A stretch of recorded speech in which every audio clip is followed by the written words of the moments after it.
If your calendar is full, but your life feels unfulfilled, that's a major problem that needs to be addressed urgently. Right now, your day is filled with busy work that looks productive, but we both know it isn't actually moving the needle and it isn't actually moving you closer to a life that you want. A major reason you're probably doing this is due to money. And let's be real, money can always come and go. Meanwhile, time doesn't. Time is finite. Once your time is gone, it does not come back. So we need to stop operating like our time is a renewable resource because it is not.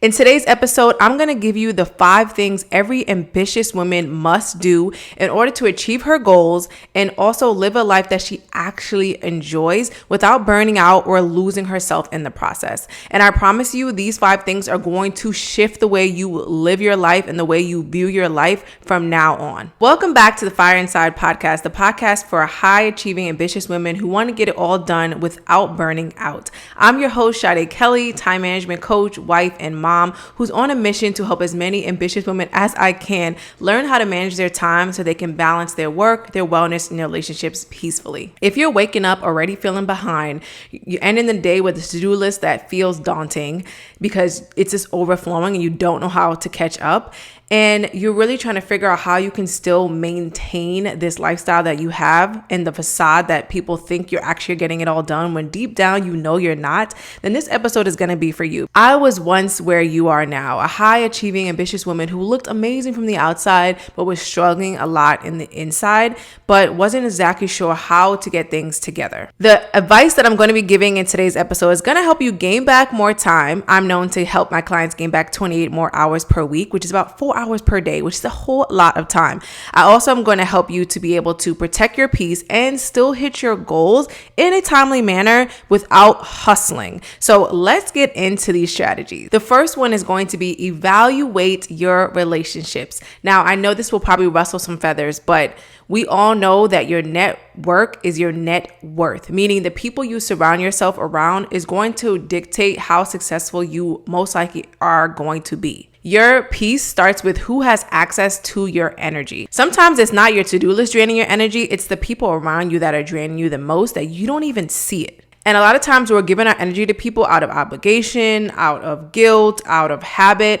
And I want you to learn how to break out of that, because if you're anything like me, you may be a recovering people pleaser as well. And a lot of women struggle with wanting to please everyone, especially if you're a high achiever and you're ambitious. You want everyone to like you, right? Even though we know that's not true, many of us want that. We want everyone to understand us. We want everyone to like us. We want to be the person that everyone goes to. But at the same time, sometimes we're doing that to our detriment. So when I say evaluate relationships, I mean, not everyone deserves a front row seat in your life. And that is just a whole bar, right? Some people are in your life for a season and they have a specific reason to be in your life. And other times there are people who no longer need to be in this season. And it doesn't mean that they don't need to be your friend or that you don't need to associate with them at all. It just means maybe in this time, they don't need to be in your life. So one thing that I like to do that I'm going to encourage you to do as well is sit down and evaluate your relationships. Now, I like to do this on at least a quarterly basis. You may need to do that. You may need to do it more or less. You can kind of figure out the cadence of it, but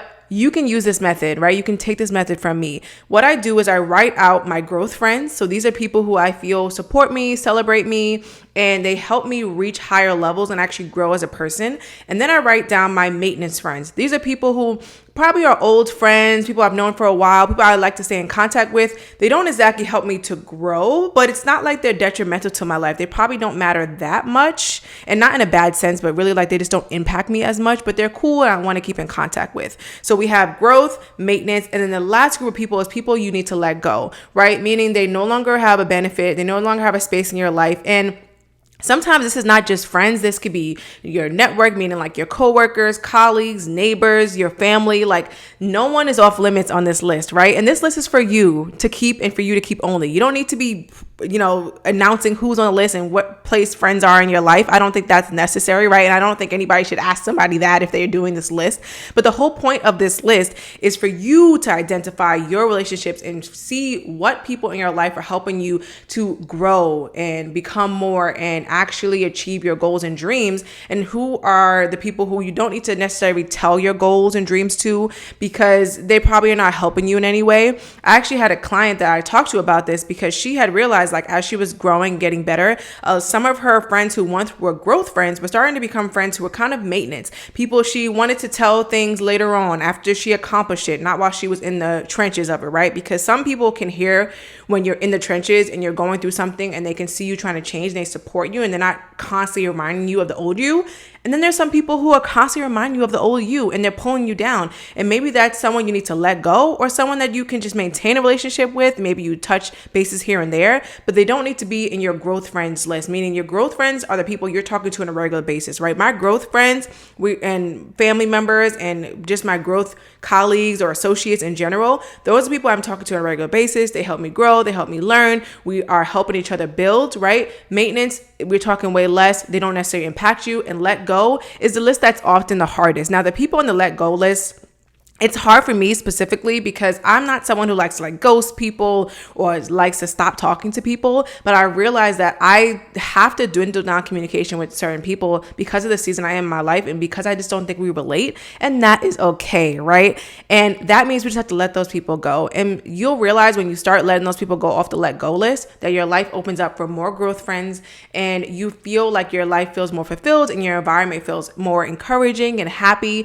And that's just an amazing place to be, because as we shift and grow and learn and become new people, we're going to want to associate with other people who also can relate to the life stages that we're in. Now, it doesn't mean that all your friends have to relate to the exact life stage that you're in, but I do think there's something to say where if you're a mom, a wife, and a business owner, but you have no friends who are a mom, a wife, and a business owner, or at least a wife or a mom or a business owner, it's going to be really lonely, right? We need community as people. So it is important to find people who are at a similar life stage to you, even if that's not your closest friends, that you can start to build a relationship with, that you can connect with, that you can talk, whether it is a paid community or a group that you go to or a class that you take. I think it's very important for us to evaluate our relationships, especially as ambitious women, because we don't have the time to be wasted. Okay. We are someone who has goals. We have things we want to achieve. We have things we want to build in this life. And it's really important for us to not only be in community, but to also set boundaries in our lives so that we can protect our peace, protect our energy, and be using our time in a way that aligns with what we actually want and aligns with what matters most to us. So I talked a lot about evaluating your relationships with people that you talk to, but one thing I didn't specifically mention is evaluating your relationships also on social media, right? So maybe there are people that you need to be unfollowing. Maybe there are people that you don't longer need to be sharing things with or in groups with. Like, really start to evaluate your relationships on every level. It's so funny because nowadays we have to talk about it on every level, right? It can't just be a physical level or like conversations on your phone or text. It's like also on a digital level, because a lot of us spend a lot of time commenting and DMing and on social media, and we're not even realizing that sometimes the relationships we're developing there are just as important as the relationships we have in our home or in our immediate environment. So some questions to ask yourself is, who do I feel seen, heard, and valued by that is in my immediate network? Who do I feel lighter when I talk to them? Like, do I feel more encouraged? I feel really energized. And then who do I talk to that feels more draining, that makes you want to shrink? These are tough questions to ask yourself, but I promise you, if you sit down and actually evaluate and ask yourself these questions, you'll realize who are the people you need to talk to first and keep in your immediate environment and have constant communication with, depending on, your capacity, and who are the people you need to kind of separate yourself from and have less communication with. And I promise you, when you start spending time around people you want to be more like, you start to shift and change and become more like that person as well. Number 2, remove the physical clutter in your space.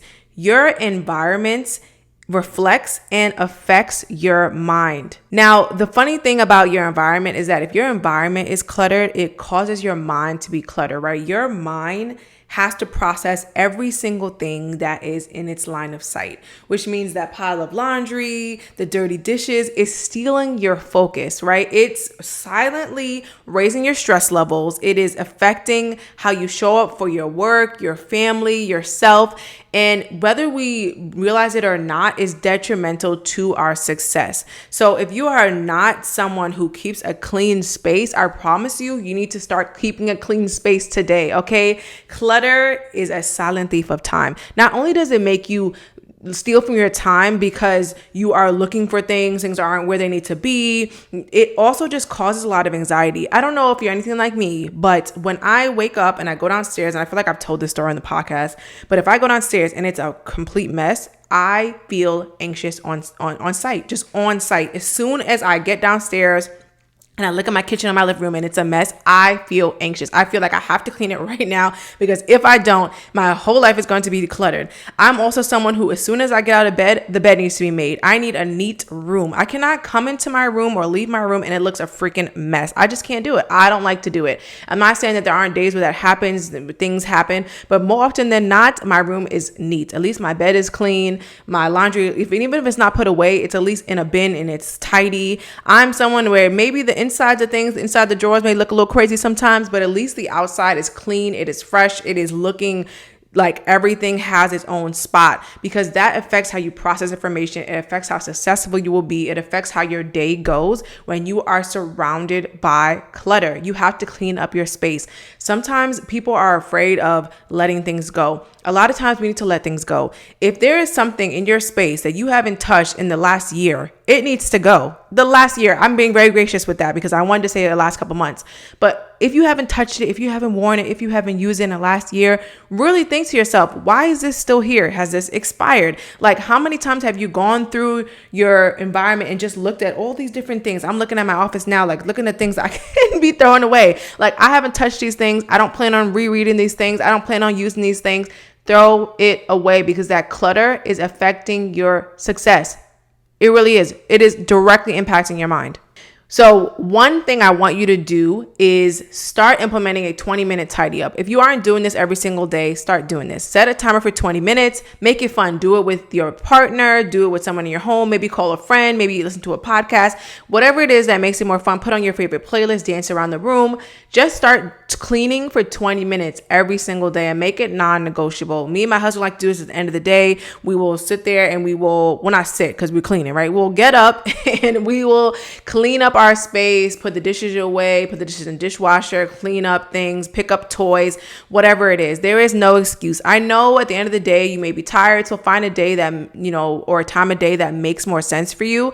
But I like to use it as a reward as well. So if I can get this sweep done, then I can go down and relax, or maybe I can go upstairs and relax, like wherever it is I want to do. Maybe I'll give myself a reward that's something fun that I can do in the home. Whatever it is that motivates you, just do it. But the whole point is that you set that 20 minutes and you make it a non-negotiable to clean up your space. And I promise you, if you actually do this, you are going to see the biggest difference in whether or not you are achieving your goals and you are achieving your tasks day to day, because you're going to realize that you are proving to yourself that you can keep a clean space, that it helps you to have a clean mind, and that you have the energy and to do these things, right? Because you absolutely do. This is going to help you with peace. It's going to help you with so much inner peace when you have no physical clutter around you. Number 3 is to declutter your digital life. Now, your phone, your inbox, your calendar, if it's chaotic, it's going to impact your mind. It's very similar to your physical space. We have to now take into consideration our digital space, whether it's our computer or our phone or our iPad or whatever other digital products that you use. You have to make sure that you are doing digital cleanouts. If there are apps on your phone that you downloaded, but you never even opened or signed up for it, but you saw it on an Instagram ad and you clicked on it, I'm very much talking to myself. But if there are things like that, go ahead and clear them out. If there are people you are following that you no longer need to be following anymore, that you don't talk to anymore, remove it. If you have duplicates of these same IG stories that you were trying to save, remove them. Like, there is so much clutter in our phones. Sometimes we take a photo of us and we're trying to get the right shot. So we take like 50 photos if you're anything like me. Delete all the different photos that if there's 45 photos out of that 50 that you do not like or that you're not going to use, remove them. If you posted the photo and you know you're probably never going to look at it again, delete it, right? Like, there's so many videos and phones and apps and just things on our phones and digital assets that we have that we are no longer going to use. If your desktop is a freaking mess, organize it, create some folders. If your Google Drive is a mess, organize it, create some folders, right? I have a reoccurring meeting on my calendar to do digital decluttering because I need to be that intentional with it. When I had saw that I went to upgrade my phone and they sat here and said I had like 50,000 assets on my phone, like photos and video. 50 what? Are you kidding me? Like that's a little crazy, right? First of all, how do I have that many gigabytes? But also, they were like, "Do you want to upgrade your gigabytes and keep everything?" And no, I don't. I need to remove some things, right? So I had to go through, and it took a long time. And it's something I like to do on like when I'm online, or like meaning like if I'm on a line at a store or something like that, or if I'm in the airplane and I have nothing else to do, I like to just go and start deleting stuff because it can get a little crazy, right? How many like different things we have on our phones. So make sure that you are going through and doing a digital declutter on your laptop, on your Google Drive, on your phone. Like create folders for things, organize things, remove things you don't need, and make this a reoccurring thing. Because if you do this once, which many people like to do, maybe, in January, in the beginning of the year, or at the end of the year, but you don't do it throughout the year, it's going to pile up again. So make sure you're doing this on a regular basis. Another thing I like to do, make sure I have all my passwords stored in something safe like LastPass, and also unsubscribe from email lists that I'm no longer using. I can't even begin to tell you guys how many people that I help and like women that I work with, and their email inboxes are a freaking mess. Now, I have email trainings within my coaching program that I help my clients to actually organize their emails and get it to a really great place. But what I'm going to share with you, because I only have so much time on the podcast, is that I want you to look into something called Unenroll Me, and maybe I can actually include the link in the show notes. So actually I will. So go look for it if you have never heard of this, but use it to just unsubscribe. Like you can batch unsubscribe to a bunch of email lists that you no longer are using. Don't unsubscribe from my email list though. Nah. But for real, like unsubscribe to all the email lists that you no longer using. Like a lot of times we have thousands and thousands of emails and we're scared to get rid of them, but we need to get rid of them, especially if you have not looked at this email in months. If this month's old, just delete it, remove it. Like make it very simple to archive and get rid of all your emails. You should have an empty inbox. And I know that sounds crazy, but you should have an empty inbox. You shouldn't just read everything and keep thousands of emails in your inbox. For what? You're probably not even going back to them. And if you are, keep them in a nice, neat folder.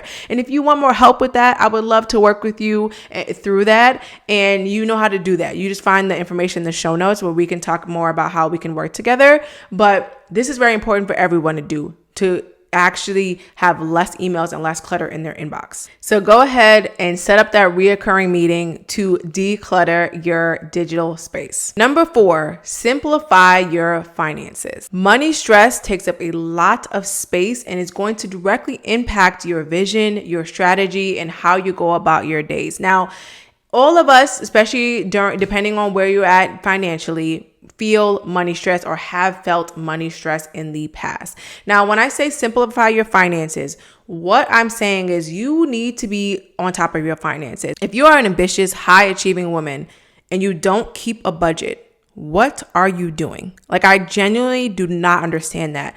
There are so many women that I have spoken to on calls, right, where they're wanting to work with me as their coach. And we're talking about how much the coaching program is. And they're like, yeah, I want to do it. I can do this. I need to just figure out the money part. And I'm like, why don't you have a budget? Why don't you know how much money you can spend on discretionary things? Like how much money you can invest in yourself? How much money goes to your bills? How much money goes to your lifestyle? How much money you need to have saved to have your lifestyle expenses for the next 3 to 6 months, even a year? Those numbers should be top of mind. There's no excuse. There is absolutely no excuse. I know I made some people mad, but you need to know those numbers. You should not have to be doing a crazy math equation to figure that out. You should be on top of your finances. If you're someone who doesn't like to keep a budget, at least keep track of what you're spending, right? Some people don't like to keep a budget. They don't like to have restrictions, whatever. If you got money like that, go ahead, sis. Like, okay. But I think even wealthy people, actually, I know wealthy people at least keep track of what they're spending and they budget out where their money is at least going. That is something I actually learned early on, maybe in like 2017, 2018 from Grant Cardone. He always talked about if you don't know where your money is going, if you're not looking at your accounts every day, you are already behind. Like you should be knowing where your money is going. Now, looking at your accounts every day might be a little excessive for certain people. And now there's so many different apps that you can actually pull out where your expenses are going, how many subscriptions you have, and yada, yada. And there's so many digital tools for that. I think one a lot of people use is like Rocket Money. And I think there's one called like YNABC, something like that. Once again, it'll be in the show notes if I remember all the links and things. But there are so many tools for you to manage your finances. Me and my husband use a simple spreadsheet. You can find these things on Etsy. You can make them on yourself. You can find them on Google, like it's on Notion. It's so simple to get a budgeting template. There's so many out there. And the whole point of having a budget template is that you're going to be more in control of your money. And when you're more in control of your money, it makes you more in control of your calendar. And both will help you to be more in control of what you're able to get done and the habits that you have so you can achieve your goals. I think you have to be the person who is looking into these things, right? You can't just assume that you're just going to get rich by just doing the work or putting your all into your business. You really need to actually make sure you're putting your money into assets that are paying you back, that you're investing, that you're learning about investing. Like, I think there's no reason for us to at least have a basic financial knowledge and to read books that help us to understand the psychology of money, right? There's actually a book called The Psychology of Money that's really, really helpful. Tony Robbins has a book on finances. I don't remember the name off the top of my head. I think it's like Money Master the Game or something like that. But I've read all these different books. I read a book called You're a Badass at Making Money. That was a very simple breakdown of like how to make money, how to invest your money, how to budget your money, like how to actually pay off debt and not be overwhelmed by it and stress yourself out, how to actually build a side hustle that's lucrative, right? That is something that I'm so passionate about. I know I don't just want to help women manage their time in order to just live peacefully, but also I want them to be able to have additional streams of income. That is originally why I created a side hustle, because I wanted streams of income. I wanted to be wealthy. I'm on my way to getting there, right? Like my whole goal is to be a multimillionaire and we're on our way, baby. Okay. And the way we get there is by simplifying our finances, by tracking all of the things and making sure that we know where our money is going and we feel in control of our money, and that we are empowering ourselves when it comes to money. Money doesn't need to stress you out. You can be empowered and you can feel in control of your financial future when you actually take it by the reins and start working on your beliefs and actually taking the actions you need to take to get better with money, because there's abundance of money. There is not abundance of time. Number 5 is to create intentional open space within your life. Hustle culture will have you rushing until you are burnt out if you are not careful, right? A lot of us do not create breathing room within our lives. And I see it all the time where women are working a straight 8 hours, 10 hours, maybe even 12 hours. I used to work all day at my 9 to 5, and it really was like 9 to like 6, 7, go to the gym, go home, work on my side hustle, go to sleep, wake up and do it again. And then by Friday, I was crying my eyes out. Why? Because I was burnt out. Okay, that is not sustainable. We should be taking a break every 90 minutes. Like every 90 minutes, you need to get up, do a little 10-minute lap, stretch, do whatever you need to be doing. We need to be taking more breaks throughout the day. I can't tell you how many women I speak to and they're like, I'm so drained, I'm so tired, I have no energy to do anything for myself. And it's like, sis, because you're giving all of your energy and all of your time to others, to working, that is why you're like this. You're not creating breathing room. You're not creating open space. You're not creating time to just think. Many of our ideas, our best ideas come from doing nothing.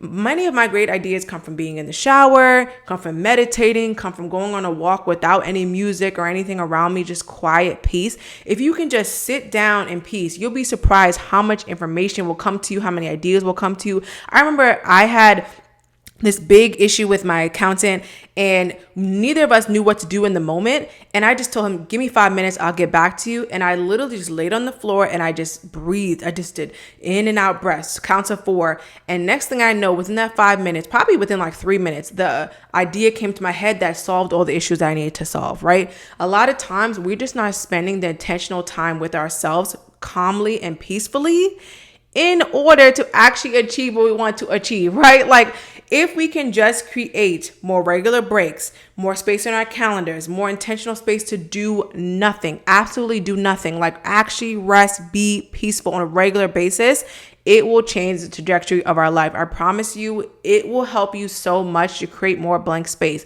We live in an information overload, stimulated, constant microwave environment right now, and we need to slow down. We need to get back to our roots. We need to get a little closer to the caveman days sometimes and actually like take a break and relax and allow our minds to wander so that we can feel more energized. When you create intentional space in your life, that is when creativity, and clarity and peace will flow in. So one thing I want you to do, start putting in your self-care and your blank space before anything else. Like when you sit down during your weekly meeting, planning out your week, doing your brain dump, prioritizing, time blocking, I want you to actually like put in your self-care time, your fun time, your family time, the things that fill up your cup. Put those things in first. And if your work fills up your cup, because I know I'm guilty of that, I definitely feel like my work fills me up. I love what I do.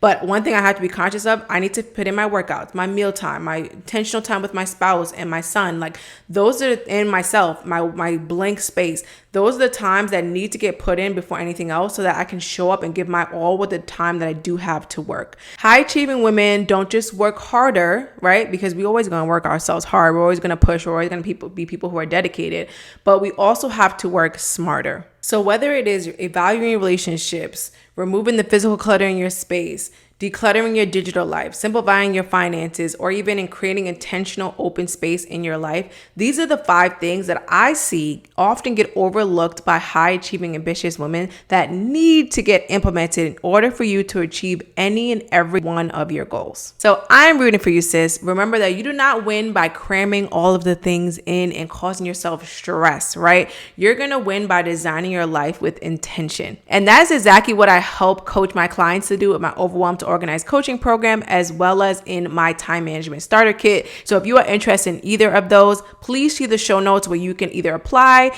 to see if we'll be a good fit for coaching in my Overwhelmed to Organized program, or you can go ahead and get started with your time management and getting way better with it by downloading my time management starter kit, which will also be in the show notes. If you like today's episode, please be sure to like this and comment and subscribe if you're watching on YouTube. As well as please leave a comment if you're listening over on Apple or Spotify. I thank you guys so much for coming back every single week, and I can't wait to see you in the next episode. Take care. Bye.